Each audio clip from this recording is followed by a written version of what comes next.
अर्ध्या तिकिटात चालले, काही मग फुकटात. 70च्या वर गेले की सगळीच फुकटात. ते कंडक्टर एवढे बरं म्हातारे मोठे विचित्र. ते काय करते, बसायचं त्याला, कुठेही उतरून मी. ते कंडक्टर म्हणतो कुठं जायचं, तुला काय करायचं, ते म्हणते मला घंटी मारायची, दुसरं काही नाही, तुला उतरून द्यायला. तेही लय हुशार, त्याला माहितीये की जिथं उतरायचं तिथं घंटी नाही मारणार आहे, त्याच्यामुळे त्याला सांगायचंच नाही, उतरण तिथं उतरण मी. म्हातारेले बसतात. एक म्हातारं एसटीत बसलो आणि त्याला उतरायचं होतं आमच्या स्टॉपवर. जालन्याहून बसलं. आता तिकीट म्हणजे काय, फुकटचीच ना, फक्त तिकीट मारून देणे. तिकीट गव्हर्नमेंट भरणार. तिकडे संभाजीनगरची तिकीट काढली पठ्ठ्यानं, फुकटात म्हणल्या काय, मुंबईची बी काढून त्याला काय. आज स्टॉप जवळ आला, करायला लागलो. कंडक्टर म्हणे, ओ बाबा इथं घाण करसान, थांबव बाबा थांबव थोडीशी. उतरलं त्यानं, कपाट उघडलं, ते म्हणजे दरवाजा उघडला गाडीचा, फाटक उघड. जसं उघडलं खाली उतरलं, पिशवी घेतली, नीट निघालो. कंडक्टर म्हणे, ओ बाबा यायचं नाही का, जा म्हणे तुझी एकटा बंबलत, मला नाही यायचं.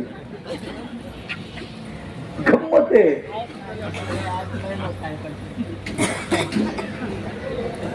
वर्तणूक ज्याला म्हणतो ना आपण, अशी इतकी बिघडत चालली आता. फुकटचं मिळालं ना ते आपल्याला पचत बी नाही. स्वच्छता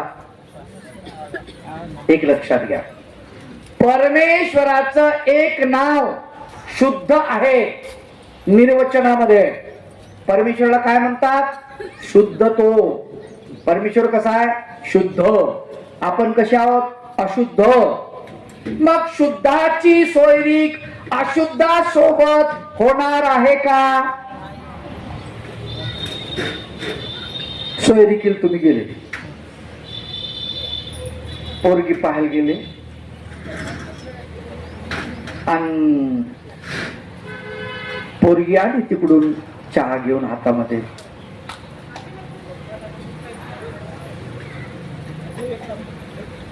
आणि तिला आलती सर्दी, आता चहा.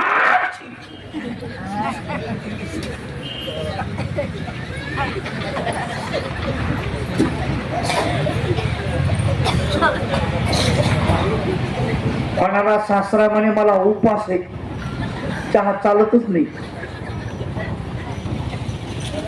होईल का सोयरी, काय हरकत आहे बा. नाक आहे माणसाला, शेपूड येतच असतो. आपल्या नाकात काय सोनं आहे का, आपल्या नाकात सोनं नाही, शेंबूडच आहे. पण पडला नाही, पुढच्याचा पडला चहा, ते का तीर्थ म्हणून प्या.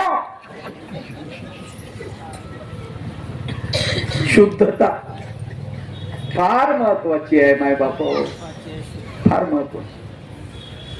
नाही जोडत सोयरी. परमेश्वराला आपल्याशी, आपल्याला परमेश्वराची सोयरिकीचा सांधा जोडायचा आहे. काय जोडायचं आहे, सोयरीक जोडायची परमेश्वराची. सोयरा परमेश्वर जोडा, नाही तर घालीला यम खोडा. ठीक आहे, परमेश्वराची सोयरीक जोडायची हरकत नाही. पण चाललो आपण मंदिरामध्ये, हात सोळेच केले नाही, तसंच चाललो. कपाळ धुवून काढलं नाही, तसंच चाललो. स्वच्छता काहीच नाही. रस्त्यानं आलो, पायातली चप्पल, चपलीच्या खाली काय तुडवलं गेलं माहित नाही. ते घासण्यासाठी आपण चप्पल घासली, ती पायाला लागलो, ते तसंच आलो चिटकून, आणि ते घेऊन मंदिरात चाललो. कसं होईल मला सांगा. असंच आहे ना. राग, द्वेष, काम, क्रोध, मद, मत्सर, लोभ, मोह, हे सगळी घाण चिटकली आपल्याला. आणि ही चिटकलेली घाण घेऊन देवा माझ्याशी सोयरी करणं. देव म्हणते शेंबूड खाली पडायला तुझा, लाळ गळली, घाण वास सुटलाय, सोयरी कर म्हणतो. करण का देव सोयरी नाही करणार. स्वच्छता. म्हणून चक्रपाणी भगवंत स्वच्छता शिकवतात आणि त्या स्वच्छतेनं भगवंतानं द्वारका झाडून काढण्याचं काम सुरू केलेलं आहे.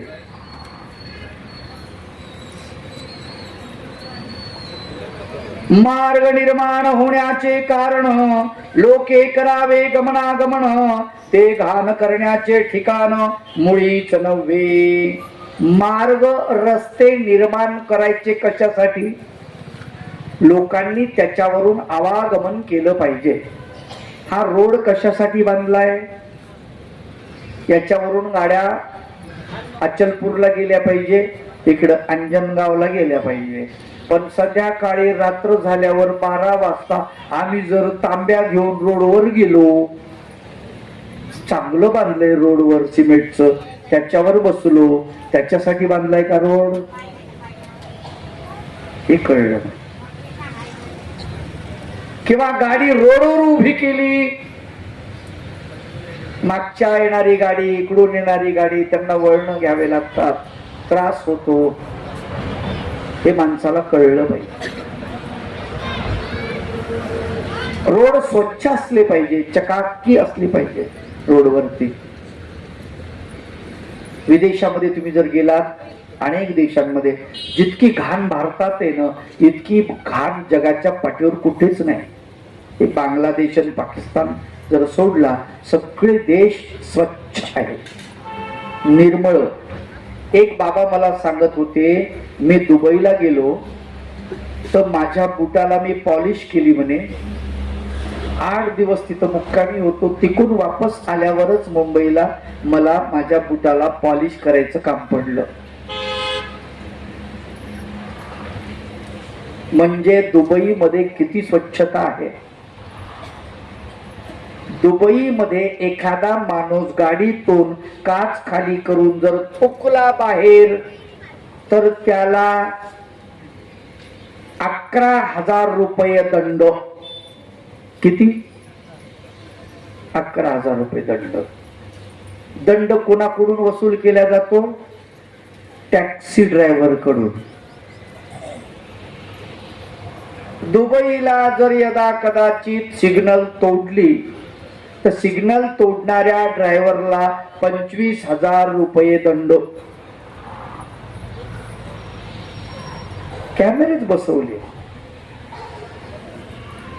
दुसऱ्या वेळेला 50,000 रुपये दंड, 6 महिन्यासाठी ड्रायव्हिंग लायसन कॅन्सल. सुतासारखे सरळ होतात. आपल्या इथं काही कोण कुणीकडे चाललं, कोण कुणीकडे चाललं, व्यवस्था सगळी खराब. हे कुठलं तरी गाणं होतं, फार छान होतं, महाराष्ट्राबद्दल लिहिलेलं. राकट देशा कणखर देशा दगडांच्या देशा, प्रणाम हा महाराष्ट्र देशा. मला असं वाटायची वेळ आली, असे म्हणायची वेळ आली आता. गलिच्छ देशा, तुच्छ देशा, कचऱ्यांच्या देशा असं म्हणण्याची पाळी आलेली आहे. प्रचंड कचरा आहे आपल्या देशात, प्रचंड कचरा, प्रचंड घाण आहे. आणि घाण करणारे आपणच आहोत, आपणच आहोत. ही घाण साफ करण्यासाठी लक्षात घ्या, आज प्रत्येक तालुक्यात चक्रपाणी महाराजाचा एक शिष्य पाहिजे. प्रत्येक तालुक्यात नाही, प्रत्येक गावात. तर कदाचित थोडंफार बरं होईल असं मला वाटते, नाही तर काही खरं नाही.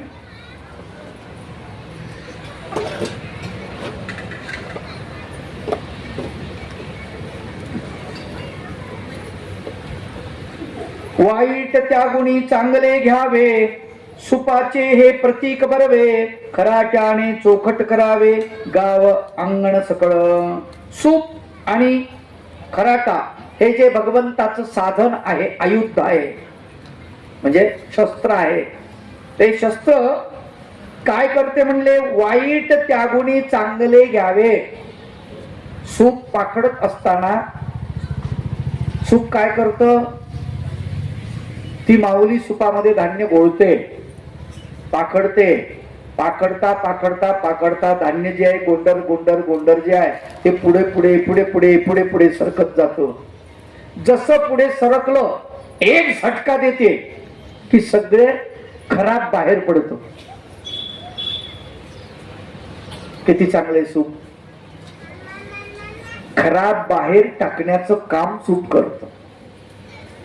सूपाचा गुण म्हणून सूप आहे. खराटा स्वच्छ करण्याचं काम करतो म्हणून दुसरं शस्त्र भगवंताचं खराटा आहे.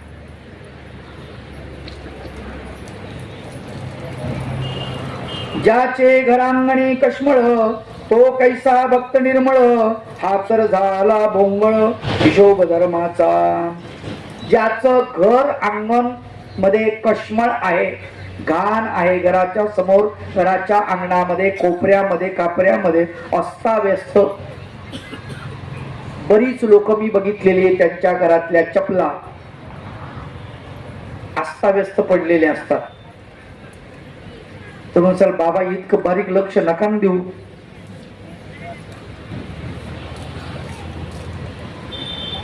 पण काही घर मी बघितले, घरातली माणसं निश्चित कोणीतरी चपल्यावर लक्ष ठेवतो आणि त्या चपल्या एका लाईनीमध्ये लावून ठेवतो. कुठेही चपल्या सोडा तुम्ही, दुसऱ्या दिवशी ती चप्पल लाईनीत तुम्हाला दिसते. याचा अर्थ त्या चपल्या लाईनीतच असाव्या असं त्या घरातल्या कुठल्या तरी माणसाला वाटतं आणि ते दिसायलाही चांगलं दिसतं. सगळीकडे इकडे तिकडे चपल्या पसरलेल्या बऱ्या दिसत नाही. जिथलं तिथंच असायला पाहिजे. कचरा घराच्या बाहेरच असायला पाहिजे, कचऱ्याच्या डब्यामध्येच असायला पाहिजे, झाडणी कोपऱ्यामध्येच असायला पाहिजे. ब्रश जे आहेत संडास साफ करायचे ते कुठे असतात? संडासच्या कोपऱ्यामध्ये फरशीवरती असतात. आपण ते जर आणले घराच्या समोर जर ठेवले मोरचल परचल सारखे तर बरे दिसतील का? ते नाही. केरसुणी तर चांगली दिसते अशी मस्त झाडू मस्त घराच्या समोर दोन उभे करून ठेवून द्या, बरे दिसतात का? नाही, ते शोभत नाही. जिथली वस्तू तिथे शोभत असते. मग तो नीट नेटकेपणा जो आहे तो तसा असावा. त्यालाच घर म्हणतात, त्यालाच मंदिर म्हणतात. जर तसं नसेल तर हा भोंगळ कारभार आहे. हा हिशोब धर्माचा जो आहे हा चांगला नाही, म्हणजे भोंगळ आहे, म्हणजे सुसूत्रपणा नाही. जरी ग्रंथ भारवाही झाला, ग्रंथ घोकुणी घोक केला, त्याचा जन्म वाया गेला स्वच्छते विना. जरी ग्रंथ भारवाही झाला, डोक्यावरती ग्रंथाची पेटी आहे, खूप ग्रंथ डोक्यावर घेऊन चाललाय ग्रंथ भारवाही, किंवा ते ग्रंथ घोकून अभ्यासले आणि अभ्यासल्यानंतर त्याच्या पट्टीवर, मार्गात पट्ट्या असतात, पट्ट्या असे 1 मीटर 1.5 मीटर पट्टी असते आणि त्या पट्टी खाली त्यानं तंबाखू खाल्लेली त्याच्या खाली टाकली. कुठं? चटईच्या खाली. सुपारीचे खांड थुकायचे बाहेर म्हणून रात्री चटईच्या खाली. बिड्यावरत संत काड्याची डब्बी पोशीच्या खाली. बिडीचं तुटू इजून चटईच्या खाली. ग्रंथ एक इकडं पडलाय, एक इकडं पडलाय, कोणता उलटा, कोणता तिलटा, कोणता सोयचा, कोणता कसा. ग्रंथ तरी काय म्हणतील? अरे मला वापरतो, माझा अभ्यास करतो, नीट सांभाळ, मला नीट घडी घालून व्यवस्थित गुंडाळून ठेव. अस्ताव्यस्त पसारा जर असेल तर कसं वाटतं? जाऊ द्या, तुमच्या घरचं सांगतो. मोठा बेड आहे चांगला, साडी त्याच्यावर, मालकाची पॅन्ट त्याच्यावर, बनियन त्याच्यावर, शर्ट त्याच्यावर, कालचे कपडे आहेत ते, काढून बाजूला टाका ना. ते रात्री पांघरलेलं तिथंच अस्ताव्यस्त पडलेलं, अंडरपॅन्ट वाळू घातली, तिकडून आणली ती बी तिथंच दिली टाकून, तो ढिगारा तिथंच. एखाद्यानं म्हणा, अरे हे नीट, हे चांगलं करा रे, हे सावरा बरोबर नाही असं. आता ते सकाळी आंघोळीलाच घेऊन जायचं, चांगली गोष्ट आहे. काय सांगावं अशा माणसाला? बरं, अशा माणसाला राष्ट्रपती भवन जरी राहायला दिलं तरी त्याला पुरण का? अशा गलिच्छ आणि अस्वच्छ माणसाला, अस्ताव्यस्त, मुळात मी जास्त अस्ताव्यस्त माणूस आहे. माझा ग्रंथ एकीकडे पडलेला असतो, पुस्तक एकीकडे पडलेलं असतं, पेन एकीकडे असतो, मोबाईल एकीकडे असतो. आमचा शिष्य परिवार बरा आहे म्हणून बरा आहे, ते काही म्हणत नाहीत बिचारे, बाबा वाचतात तिथेच ठेवतात, ते आपले सावरत बसतात पाठीमागे. माझ्यावरूनच सांगतो ना मी, हे अस्वच्छतेचं लक्षण, हे चांगलं नाही. परमेश्वराला नीटनेटकेपणा आवडतो, नीटनेटकेपणा आवडतो. आणि तो जर नसेल आपल्याकडे तर परमेश्वराला त्या माणसाचा राग येतो. कारण परमेश्वर कसा आहे? नीटनेटका. परमेश्वर अस्वच्छ गलिच्छ असं नाही, स्वच्छ करायला लावतात. मठ झाडून काढा, ज्या मठामध्ये राहायचं तिथला मठ झाडून काढा.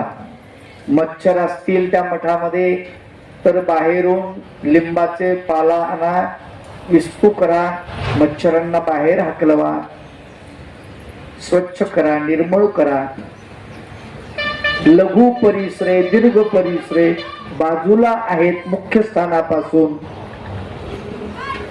आपण तो घरातच बनवलं. इथंच बेडरूम, बेडरूमला खेटूनच बाथरूम. कडी उघडली की बाथरूम, कडी लावली की बेडरूम. आहे की नाही?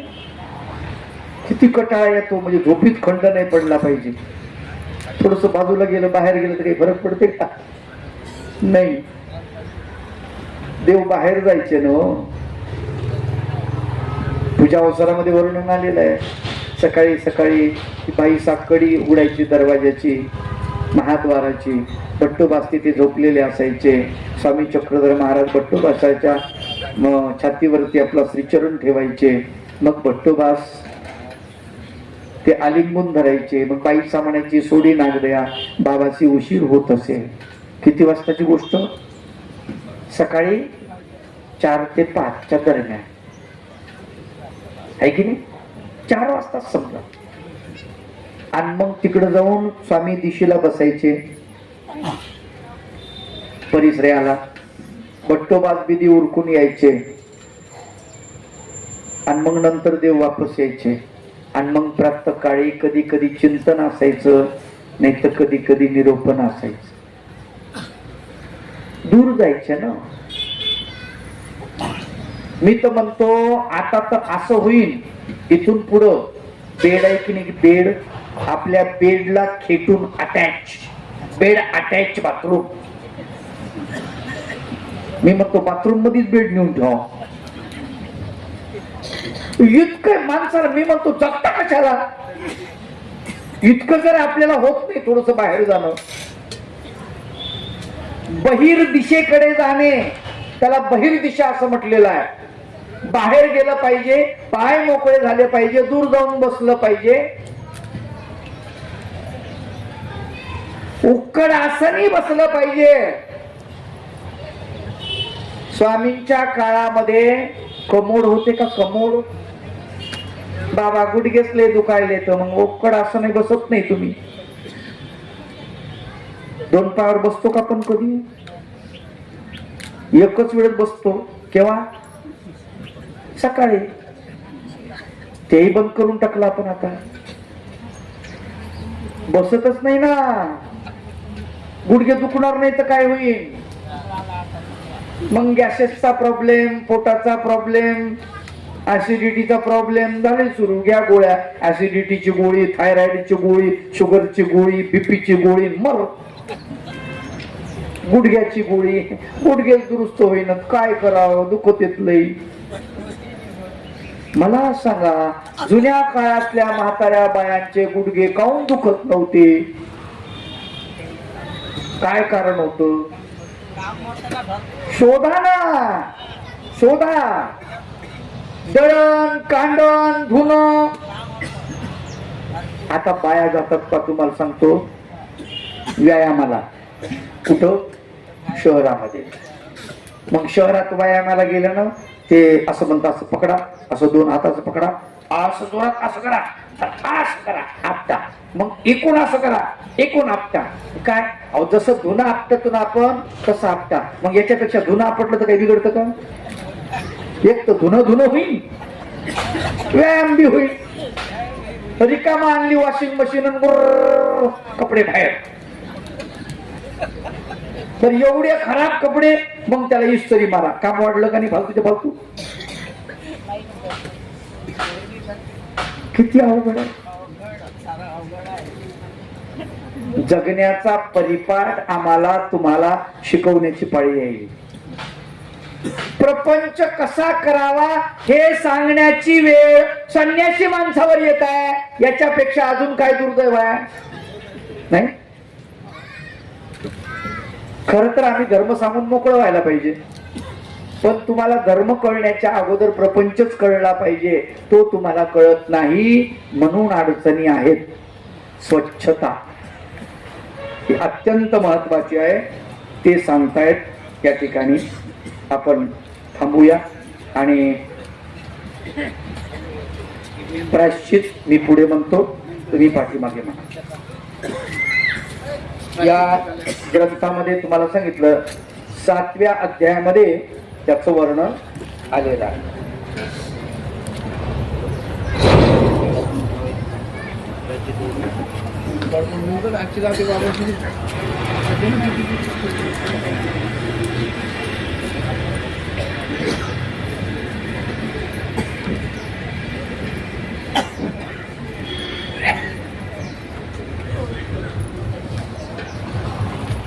वासनेने बरबटलो मना, विकाराच्या अधीन झालो, स्वार्थी होऊन वागलो, सदा असत्य तो दिधले जीवन सुंदर, त्याचे केले मी गटार, अमंगल असा मी क्रूर, दयाळू देवा पाहुणी दुसऱ्याचे सद्गुण, मज वाटले असापन, मत्सरग्रस्त होऊन बकत गेलो, मी लोकांशी फसविले, माझे मन मलिन झाले, अंतःकरण गढूळ केले, मीच चुकीने माझ्यात उपजला काम, गेला सुटूनी संयम, विकृत वासनेचा उगम, झाला माझ्यात पात्रते विना अधिकार, लालची झालो थोर, गुणवंताची निंदा फार, करीत गेलो पाहुणिया सुंदर देह, मज उपजलासे मोह, सडक्या देहासाठी विद्रोह, करीत गेलो नव्हत्या गुणाची अहंता अखंड डिवचिले संता दोषदर्शी आम्ही महंता छळीत गेलो स्वार्थपरायणता वाढली म्हणून हिंसाही केली देहच रुद्रभूमी झाली माझी अनंता दुष्कर्माचे डोंगर रचिले सत्कर्म नगडे इवले वाकडेची सदा पाऊले पडत होते तू दिदली वाणी रसाळ मी बोलत होतो शाळ वाचेने दुखविले सकळ भूत मात्र ते माझे जीवन दोषांचे माझे जीवन पापांचे लोभी वंचक तस्कराचे जीवन आहे मिती गेली मती गेली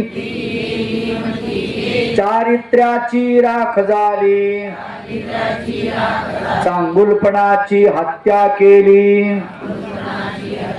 मी क्रूर होऊनी ज्या धर्मानी शिकविले मी त्यासी उपहासिले गुरुद्रोहाने फसविले गुरुवर्याते ऐसा मी विश्वासघातिया मित्रद्रोह केला देवराया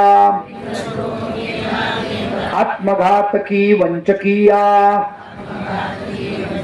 औदार्यवंता जीवन धुंदीत गेले मी प्रभूसी अवमानिले रजतमाने काळे झाले तोंडची माझे म्हणूनच म्हणे बापुडा जीवनची झाले उकिरडा अनुतापे तापी पापी जीवडा उतरेलची उकिरड्या समकाया वावी मळीन माती करावी तेव्हाच शांतीची नवी पालवी फुटे अहंतेचे मूळ जाईल ईश्वर भेटेल केवळ चोखट होईल समळ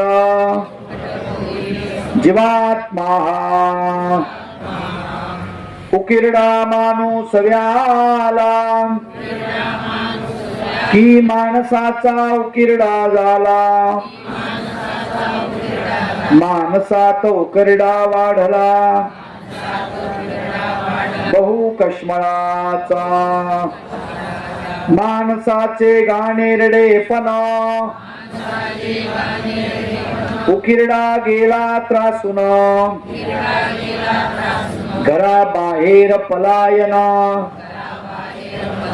केले तयाने कैसे तेव्हाचे जीवन कैसे बोळे भाबडे मना कुणामधी शहाणपणा दिसत नव्हते श्री गोपाल कृष्ण भगवान की जय श्री दत्तात्रेय भगवान की जय श्री चक्रपाणी भगवान की जय श्री गोविंद प्रभु भगवान की जय सर्वज्ञ श्री चक्रधर भगवान की जय दंडवत दंडवत दंडवत उठून उभं राहा आरती पेटवा मेणबत्त्या पेटवा आजचा चौथा दिवस आहे तुम्ही मेणबत्त्या काय आणल्यात नसतील द्या, वाटून द्या, पटपट वाटा.